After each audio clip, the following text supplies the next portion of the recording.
Hello, my name is Cheryl Clarke. I'm the superintendent of the Munson Public Schools. I'd like to welcome you to Clarke's Corner. Clarke's Corner is a monthly program that is shown here on M-PACT, highlighting all of the wonderful things that are happening in our Munson schools. And today we feature Granite Valley Middle School. I have staff and students with me to talk about 3 programs that are currently in place at Granite Valley. The first of which is the STEM Honors Program, which is brand new this year.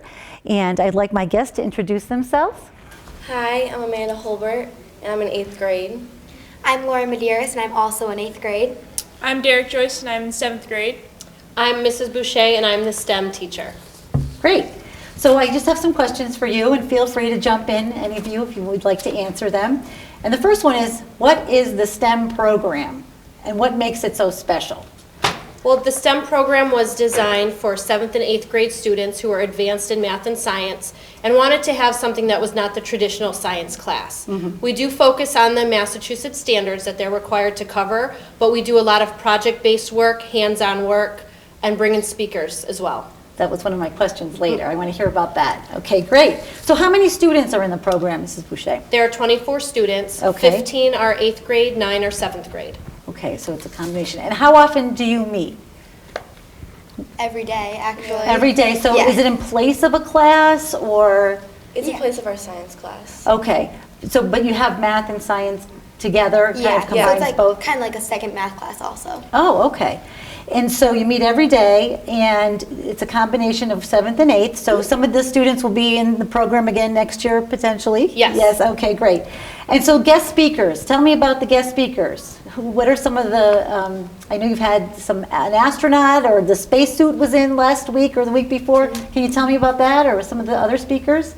We've had some that are like computer designers and have taught us more about Creo, which is a, What is Creo? It's yeah. it's like a program where you can design and help put together parts and basically figure out their functions, be able to move them properly, and you can basically make anything on it. When the speakers came in and presented to us, we got to see how when the pedals turn on a bike, it turns the wheels, and basically how everything works together. But it's all on the computer? Yeah. So did you create things on the computer with using this program, or you're No. starting to work on it? Yeah. Okay. The developers of the program are out of Needham, Massachusetts, and they've provided us with some manuals, step-by-step manuals, to get the students familiar with how to create parts, how to assemble parts and make things move. And their last task this past week was to take Legos and create something that would be a Lego model that could move in the program. Oh, and was it successful? Not really. Still a work in progress. It's difficult to understand at first, but I mean, once you get the hang of it, you'll probably understand it more. So it's a lot of group work that you do together and Partners, a lot. partners? Okay. And how do you incorporate technology, or do you incorporate technology into your classes? Basically, the computers. but- Yeah, we always use the computers every day. The laptops? Yeah, the laptops using the Creo, and there's a website, Scratch. It's What's that, Derek? It's a programming website that we've used. You can make characters move around. You can design Wow. I made a greeting card, a holiday greeting card on it. So you programmed it to make the card? Yeah, Oh. you can get different backgrounds. Wow. So did you have any other speakers that have come in to talk to you about? We did, there were people from the space station that made us do something to create a spacesuit made using biomechanics, which is or biomimicry, sorry, which is mimicking how nature ties into technology. So, for example, a bird and a plane. Ah. The plane mimics the bird. So we basically built it off of plants, the suits themselves. Oh, very interesting. And we had a PhD astronomy student from UMass come and speak to them and talk to them about careers in astronomy, and showed them some websites that they can use to be part of other people's research in astronomy. Oh, the Zoo Universe. Yes. Zoo Universe. It's so they you can categorize galaxies, whether they're spirals or whatnot. Mm-hmm. Yeah. And then you can find out if they're stars, if they're just blurs, and that's cool. Ah, interesting. Okay. So, so a recent lesson you told me about some of the lessons that you have. Are there other lessons, something recently that you've enjoyed? You talked about the greeting card, the spacesuit. Anything else you'd like to share that you particularly liked?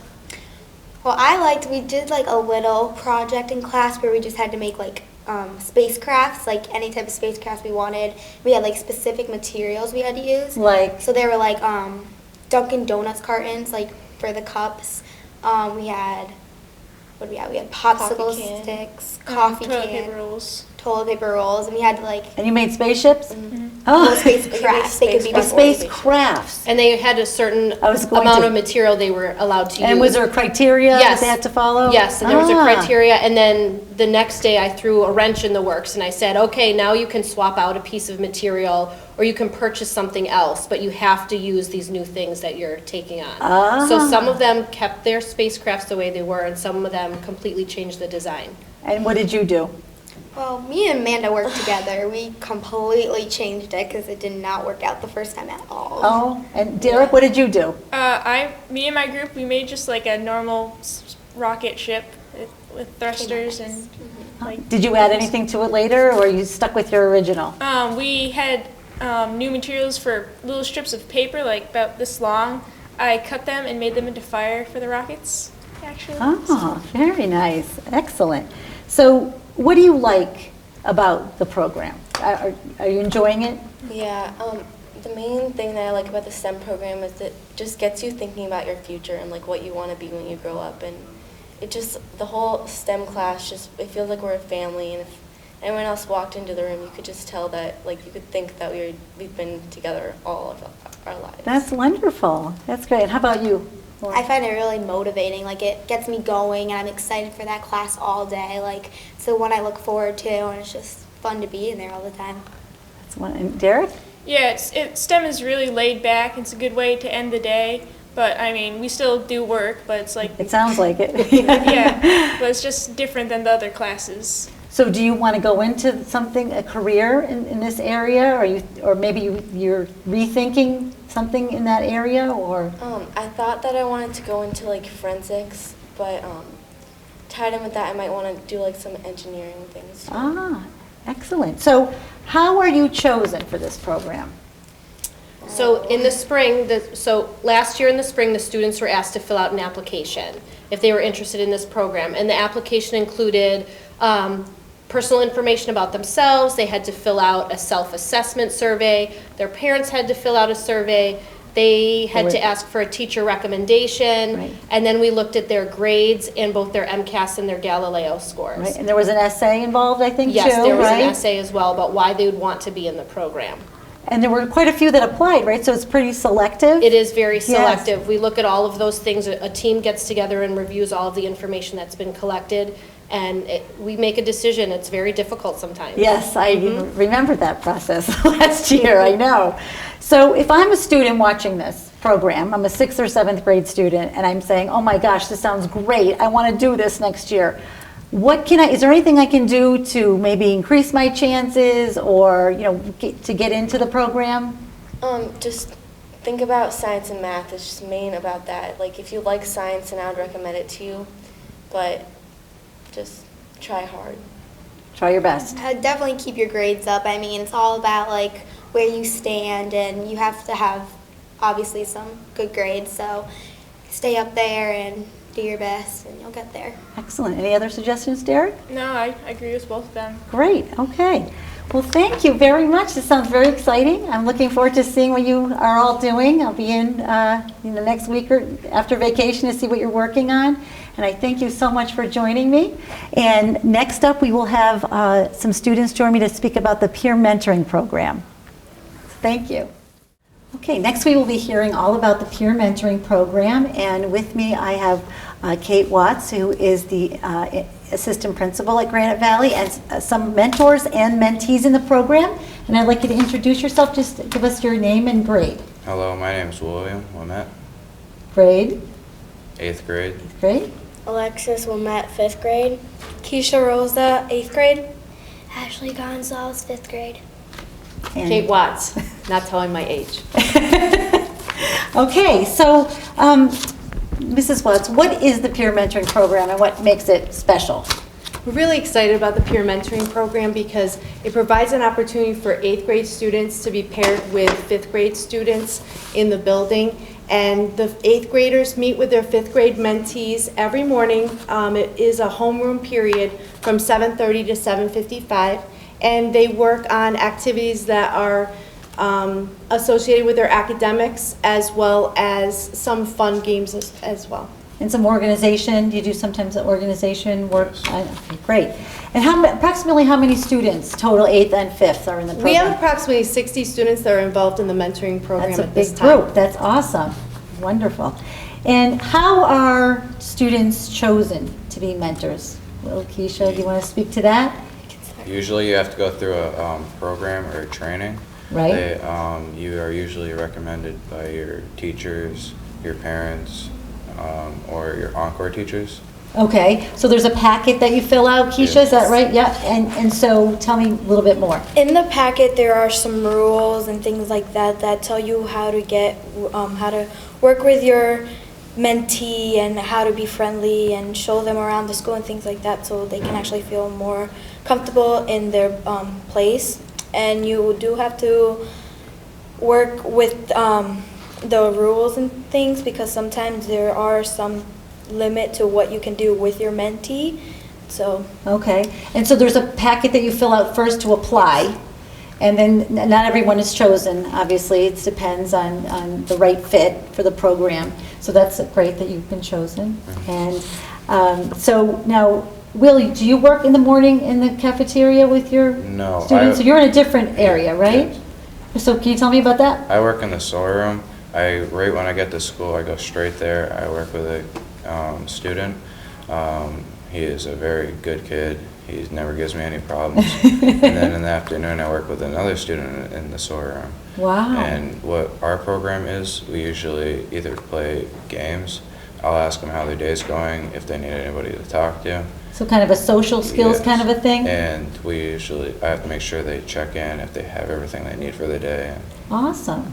And now, will you eventually go to the Special Olympics with them, I Yes, believe? yes. That's part of the Yes. deal too? That's Yes. great. That'll be a great experience.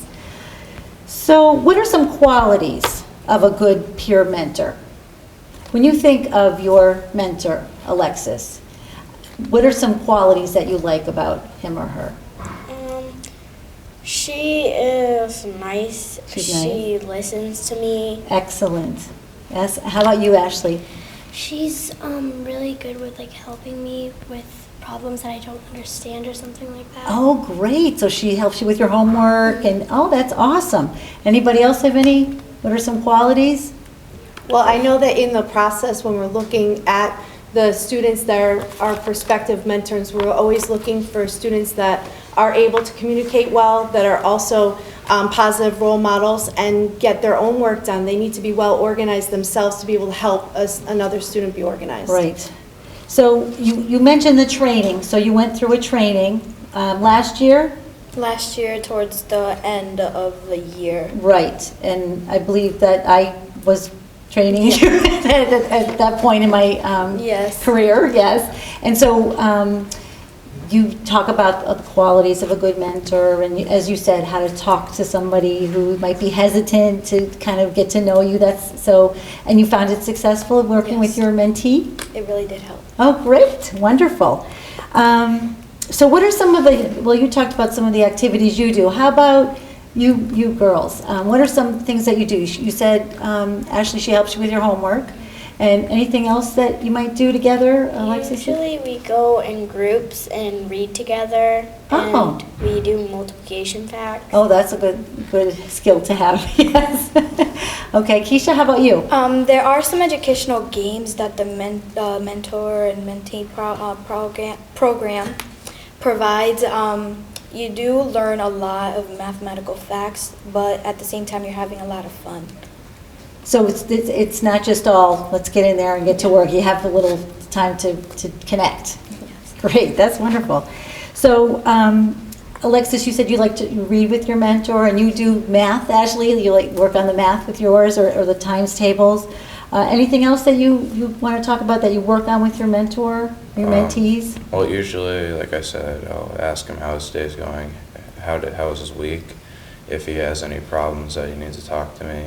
So just like problems with Yeah, friends, yeah. or you kind of help him with that? And he knows who to come to. That's great. Yeah. That's wonderful. And did you go to the luncheon today? I heard they had a luncheon. No, I didn't. You didn't go? Okay. Well, maybe next year. Or you'll come back and go to the luncheon, right? That's awesome. So what do you find rewarding about the program? The program does teach both the mentor and the mentee skills. It helps the mentor get to know other students in a different grade level, and it does help the mentee become more familiar with their surroundings and feel like they have a friend around in the school. That's an older person that they can go to. That's great. Now, do you girls, I know often the mentees, when they get into 8th grade, they kind of pay it forward and they become mentors. Do you think that's something that you might want to do when you get into 8th grade? Because it happens that they say, you know, it really helped me when I was in 5th, and I would like to be able to give back and be a mentor as well. So you think reapplying? Great, great. So if I'm a grade 7 student and I'm watching this program and I say, oh, this sounds really great, I would really like to be a mentor. Is there anything I can do to, you know, make my chances maybe a little better or increase my chances of being accepted into the program? Well, again, we do have at the end of the 7th grade the chance for anyone who is in 7th grade to apply to become a mentor, and they have to fill out a packet, and it does include a parent, I mean, not a parent, but a teacher and an encore evaluation or recommendation, and that combined with just the academics, the attendance of the student, are all factors in determining whether or not they would become a good mentor. Great. And it goes all year? You started when? What month did you start? Right at the beginning of the year, or? Well, we started about a month after the year started. Okay. And then you work until the spring or Yeah. at the end of the school year. How are the mentors and mentees matched? Well, we take into account the qualities of the 8th graders, and then we also determine from the teachers of the 5th graders what are the needs of the 5th graders. Is it organizational? Is it more academic? Is it more just a shy kid who needs to kind of get out of their shell and have a friend that can help them become the beautiful person that they are? And so all those things are taken into consideration when we match up the 8th graders with the 5th grade students. And then also with Will's experience of being a SOAR mentor, we're looking for also extremely patient kids who are compassionate and want to help others and want to be inclusive in the whole academic setting. And also, I just want to note that Will was a mentee in 5th grade, and then he did become a mentor in 8th grade. that. So I Yes. think that's really commendable. That's great. That's wonderful. Well, to hear all those wonderful things about Bill and Keisha, I'm not surprised. And I'm very confident that you two ladies will become mentors when you get into 8th grade. Is there anything else you'd like to share about the mentoring? I just wanted to fit a little in on the rewarding part. Okay. Honestly, I've been working with them ever since like 2nd grade, and a lot of them, like, I just love how they look up to me as a mentor, and they're very good kids, and they're It's really made a amazing. difference for you? Yeah. That's awesome, Will. That is awesome. Well, we're going to end on that note. Thank you so much. Well, thank you all for joining me today and talking about the program, and I'm looking forward to seeing you and working together in the morning. And I want to talk, next up we'll be talking about the Goal Bowl with Mrs. Watts. So thank you again. Merry Christmas. Merry Christmas. All right, next we're going to be talking about the Goal Bowl, which is another great program at Granite Valley, and I'd like to have my guests introduce themselves. I'm Jagger Forkey, grade 7. I'm Ania Brewer, grade 6. I'm Marlene Nissenbaum, grade 8. Kate Watts, interim assistant principal. Great. Okay, so Mrs. Watts, what is the Goal Bowl? The Goal Bowl is a relatively new program that started last year. It is a chance for the kids to celebrate what they're doing well in their academics and make some goals for their MCAS this coming spring. Okay. And so what are some of the activities that you do? Marley, you want to speak about Well, that? last year during the Goal Bowl, our grade went into the auditorium and we played a game similar to The Price is Right, like the game show. Yes. And we got our names picked, and if we were called, we went up on stage and we competed to win prizes by answering math questions. And then on the day of the first English MCAS, we received letters from our parents or teachers, and they were encouraging us and wishing us luck for the That's MCAS. awesome. Okay. Any other activities that you guys do during the Goal Bowl? Like when the Goal Bowl is happening, where are you? Are you meeting with teachers, current teachers, last year's teachers? How does that work? Anybody want to talk about that? Well, when we meet with our teachers, we set goals and we talk about our scores that we got and what we can do to get better scores. Excellent. So how does that help you as a student? Jagger, you want to talk about that? Yeah, it helps us, because they're not all serious. They have a little fun stuff to go with it too. And it's not as much pressure because they're not always on us. They're having a little fun.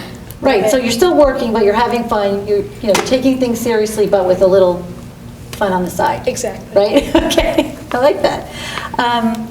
So last year's Goal Bowl, you met with your current teachers to set goals and their last year's teachers to see how you did. Are there any new activities, Mrs. Watts, that you'll be adding this year? Well, what we're trying to do this year is we'd like to have the Fuel Up to Play 60 celebration coincide with our January Goal Bowl celebration. So what that would look like is that kids already have met with their last year's teacher the day before Thanksgiving, that half day, and they were able to go over last year's scores and see how they did. And now in January, they're going to meet with their current teachers in ELA and math and in science for grades 5 and 8.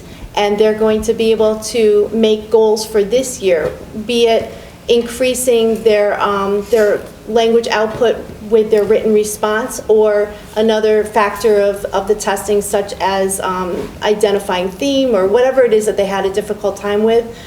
We take a look at their scores, we look at their Galileo, which is their benchmark testing that we do in September and in January, and we use their personal data to create an individualized goal that they can use to improve their own personal output. Great, so that sounds like a lot, right? But that's kind of what you're talking about, Jagger, is you're doing all this with the fun, with some lightheartedness, right? Yeah. Okay, great. So what did you discuss with your last year's teachers when you met with them individually? Marley, you want to? Last year, we discussed goals that we wanted to take on for the next year's MCAS, and we talked about how we could improve and what our past scores were and how they could help us reach our goal. Great. And Ania, what information do your teachers use when they're looking at to make your goal? They look at our past M-PACT scores, and they look at our Galileo scores that we have, and we talk about how we can improve.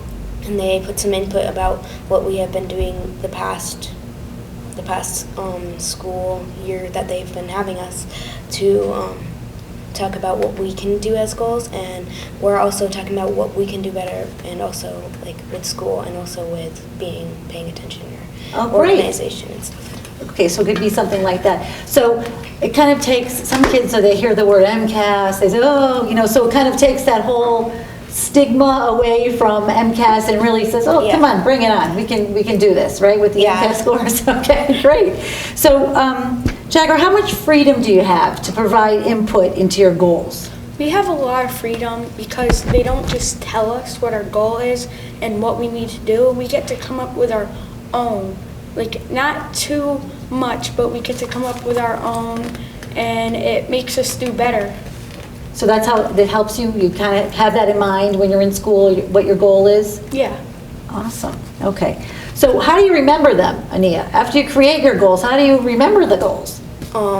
we make little footballs, and it's really fun. We get to color them, and we can either write down a goal that we have or a score that we would like to have for either math or ELA or even everything, and if you're in 5 or 8, science. Right. So we get to remember them, and we made like this little end zone thing. We put it on the wall when you come in. You can see it. In the lobby, there was all the footballs. Yeah, and they made a big end zone, and it showed all of the footballs and everybody, and it was all colorful, and you could see yours. And then later in that year, you got to take it home. Some people they like put in their trappers, or they put it on their lockers. So when you walked by, you said, I remember what my football says, right? So it would always kind of be in your mind. Mm-hmm. Do you remember what your goal was? Does anybody remember what your goal was last year? Go ahead. My goal was to make honors or at least get a C+. Excellent. And how did you do? I did. You reached your goal? Yeah, I reached my goal. Awesome. Awesome. Anybody else remember your goal?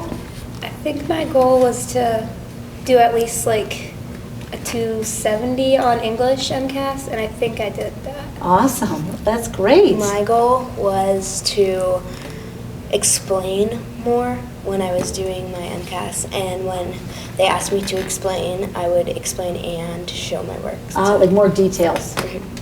Great. So now you'll be setting the new ones in January, and wonderful. So how do your teachers inspire you to improve yourself? What are some... Well, my teachers are very positive and enthusiastic about what they teach, and that helps me get more interested, and it makes me want to do better. Anything else from you guys? The way that they inspire us and the way that they believe in us is just really great, because it thinks like we think we want to do better for them and that we can do better, and the way that they just say it and they help us and we get to help ourselves too. Yeah. It makes it really special. That's and wonderful. that we're on one-on-one, and it's Yeah, not about so it's like anybody else. one-on-one, right? You're sitting there. So that's what happens at the Gold Bowl. You're called up to work with your teachers, and you have a one-on-one conversation and set your goals, and everyone else is kind of working on something else, so you can have that time with your teacher. Yeah, this year we watched a movie while everyone was called up one-on-one, and I think that it's better to be called up one-on-one rather than a teacher having to explain to the whole class what they think that we should do. Right, that would be everybody. tough. Right. So you get to have that time with your teacher. Yeah, and instead of the teacher just talking to the whole class about what the whole entire class needs to improve on, it's about you, and you can tell them what you need to improve on, and they can also tell you what you alone need to improve on. Right, because what you might need is not necessarily what the person next to you might need, so it's Right. really individualized. Great. So what are you most looking forward to for this year's Gold Bowl? I'm most looking forward to the new activities or games or surprises that they have in place. Okay, great, yes. Anything else? I am looking forward to setting my goals with my teachers, because I really think that they are a big influence on me, but I also, like Marley said, I also like that we're going to have some new surprises and not just the same every year, and Great. that we can also have fun while we're learning. Great. Have you anything else, Jagger? Yeah, for me it's not just the new things and prizes that they're gonna make and activities, it's like the new ways that they're going to teach us how to do stuff and Yeah. talk to us. You're looking forward to that? Yes. Awesome, that's awesome. Well, I have speaking of little surprises, I have one for Mrs. Watts, because you may remember last year when I was involved with you with the Gold Bowl, remember? And do you remember what I was wearing, Mr. Latoy and I were wearing when you walked into the building that day? Well, it's kind of like, have you ever heard of passing the gauntlet? Okay, so this is the honorary Gold Bowl hat that I wore last year, and I am privileged and honored to pass this hat over to Mrs. Watts, I for could your not be first prouder. global Thank you so experience, much. I guess. Oh, she's going to put it on. Oh, yes. What a good sport. Oh, yes. So see, this is Gorgeous. beautiful. Thank you very much. Awesome. Well, I thank you all for joining me to talk about the Goal Bowl. That's very exciting. I can't wait. I'm going to stop by and see how it's going and see Mrs. Watts in her new hat. Thank you. And I want to thank all of my guests today for joining me. And I encourage those watching to join me next month when we will be featuring another great school in Munson, and more students and staff will be here to talk about that as well. So thank you very much and have a happy holidays.